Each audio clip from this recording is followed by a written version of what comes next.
Hello friends. Uh, in our previous classes, we have studied about the what are the salient features of Indian society, and we also discussed about the social stratifications and social mobility. In this unit, we have also discussed about the uh, different kind of different types of constitutional provisions or the provisions given by done by the states for the betterment or for the upliftment of the socially disadvantaged groups or the marginalized groups. So moving forward from this, in this unit we have last point, that education and national integration. We have already discussed about how diverse the Indian society is. There are many customs, many religions, religion, many languages we use. जब उस समय बात करते हैं, जो बहुत common saying है कि कोस कोस पे पानी बदले चार कोस पे वानी. Means in every miles the taste of water has changed, and every 5 miles, every 10 miles, the language is changed. हमारा बहुत सारी बोलियां हैं. अब इस तरह की डाइवर्स सिचुएशन में as a nation, I am not going to debate the what is the nationalism and nationalism का कॉन्सेप्ट कैसे आया. This is something different thing which you have to study, which you have to know. But I limited myself कि national integration अगर है तो national integration कैसे develop हो. As a teacher आपका रोल होता है कि आप सोसाइटी में कैसे इन चीजों को प्रोपेगेट करें, कि ताकि बच्चों में एक सिटीजनशिप का जो एक नेशनलिज्म एक डेवलप हो. I can say the social nationalism की तरफ एक जब बच्चे जाएं, जहां पर जो हमारे कॉन्स्टिट्यूशनल वैल्यूज हैं उन वैल्यूज को फॉलो करते हुए हम नेशनल इंटीग्रेशन की तरफ सोच पाए. So for the better society of better nation we have to be integrated. हमारे पुराने एक्सपीरियंसेस हमारे ऐसे रहे सोसाइटी के, जहां पर हम कन्फ्लिक्ट के बेसिस पे, अपने इंडिविजुअल कन्फ्लिक्ट के बेसिस पे हम बहुत लंबे समय तक दूसरों के गुलामी झेली हमने. तो ऐसे कौन कौन से चीजें हैं जो हमें नेशनल इंटीग्रेशन के लिए हमें जरूरत पड़ेगी.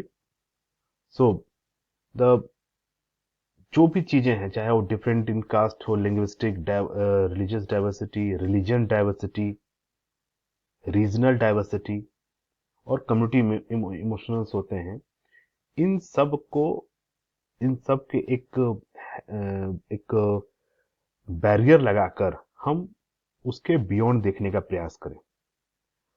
तो अगर हम बोलें कि the particular society has national integrity, there are 2 and 3 points are there. Means it should a feeling of brotherhood in the mind of the citizen of the country.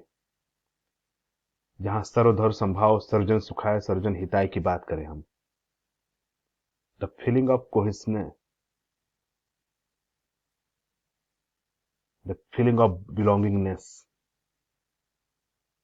And the feeling of harmony.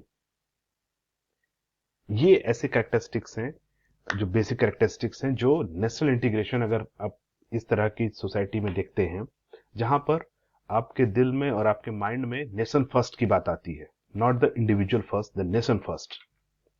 So in that regard, in that context, we discussed the things about the national integration. The feeling of loyalty to the country, the feeling of patriotism, the feeling of oneness, feeling of showing the solidarity. जब भी हमारे पास कुछ as a nation हम पे कोई हमला हो तो हम उसके खिलाफ एक सॉलिडिटी दिखाएं, अपने इंडिविजुअल डिफरेंसेस को साइड रख के, अपने पर्सनल कॉन्फ्लिक्ट को साइड रख के हम देश के बारे में सोचें. और राष्ट्र भक्ति, जब हम पेट्रियोटिज्म की बात करते हैं, patriotism is not that is the shown by the our soldier or our frontline warriors.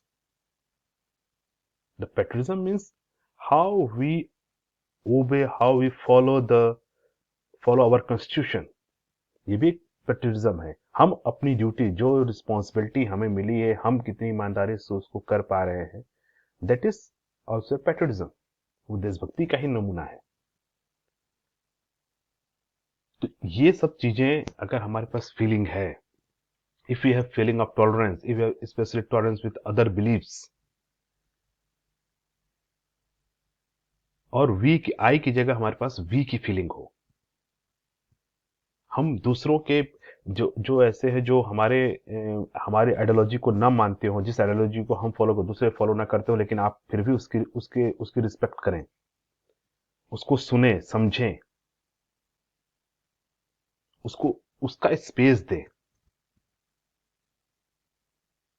जब हम डायलॉग खत्म होता है तब नेशनल इंटीग्रेशन कहीं ना कहीं हैम्पर होता है. और ये टॉलरेंस की जो ब्यूटी है, ये हमारे कॉन्स्टिट्यूशन ने हमें दी है. और इंडिया की सोसाइटी का एक बहुत मेजर इसमें एक रोल है इस टॉलरेंस को प्रोपोगेट करने में. So according to some definitions, the Thompson has said that national integration is the feeling that binds the citizen of a country. Of course, the person had described that this is a job to inculcate knowledge of our country, pride in it, respect for the best in our national environment, aspirations and traditions, a wish to improve our country. बहुत comprehensive definition इसमें मानता है कि पहले तो अपने देश के बारे में जाने और उस पर प्राइड करें. कुछ चीजें हैं, ऑब्वियस बात है, कोई भी देश अपने आप में पूर्ण नहीं है, बट जब तक आप अपने देश पे प्राइड नहीं करेंगे, अपनी चीजों को, अपनी जो धरोहर है उन पे अगर आपको गर्व नहीं होगा, तो नेशनल इंटीग्रेशन पॉसिबल नहीं है. और एक एस्पिरेशनल मूवमेंट, एक अच्छा इन्वायरमेंट क्रिएट करने की जरूरत है जहां पर हम एक दूसरे की रिस्पेक्ट करें. अगर ऐसा कुछ है, अगर किसी देश में है, तो उसको हम बोलेंगे this is the concept of national integration. Radhakrishnan has told that the national integration cannot be built by bricks and mortars. Obvious. हम क्या नाम है, घर जैसे हमारे मकान बनते हैं, हम मकान का ढांचा तो खड़ा कर सकते हैं, लेकिन वो घर तब कहलाएगा, या वो मकान घर तब कहलाएगा जब वहां के लोग एक दूसरे के सहयोग करें. हम हथौड़े के दम पे या चाकू के दम पे लोगों को एक साथ नहीं रह सकते हैं. हमारे दिल में, हमारे हृदय में एक दूसरे के लिए रिस्पेक्ट हो और एक दूसरे के लिए चाहत हो. और अपने से पहले हम राष्ट्र के बारे में सोचें. We think about the nation before I. तो इंडिविजुअल एम के जगह हम सोशल एम को ज्यादा फोकस करें. हम जो भी कार्य करें वो देखें कि क्या सोसाइटी को इन लार्ज इसमें कुछ बेनिफिट मिल रहा है कि नहीं मिल रहा है. That will definitely propagate the value of national integration. The Kothari Commission has has also described that the national integration is crucial to creation of a strong united country, which is essential precondition for all progress. We cannot say we are the progressive until or unless we are not united. क्योंकि एक दूसरे से अगर हम लोग हम unite नहीं है, तो प्रोग्रेस संभव ही नहीं है. क्योंकि हर इंडिविजुअल का अपना अपना वेस्टेज इंटरेस्ट होगा, और वेस्टेज इंटरेस्ट जहां पर भी आएगा तो सोसाइटी कभी ग्रो कर ही नहीं सकती. For the betterment of society, for the growing society, we need some kind of cohesiveness, we need some kind of social wellbeing, कि हम सोसाइटी के बारे में सोचें इंडिविजुअल के सोचने के बजाय. ये जो बेसिक अंडरस्टैंडिंग है नेशंस की. फिर what are the basic, you can say the hurdles, or what are the factor which weaken the this national integration. So we have discussed this in detail. First of all, the next religion. Okay, I will discuss in the next video, because this is very long video. So we will discuss in next one, in which we have discussed about the weakening the factor of national integration, and as a teacher or as a school, what can we do? What can a teacher can do to promote the national integration among the students? So from this video, we will continue in our next video. Thank you.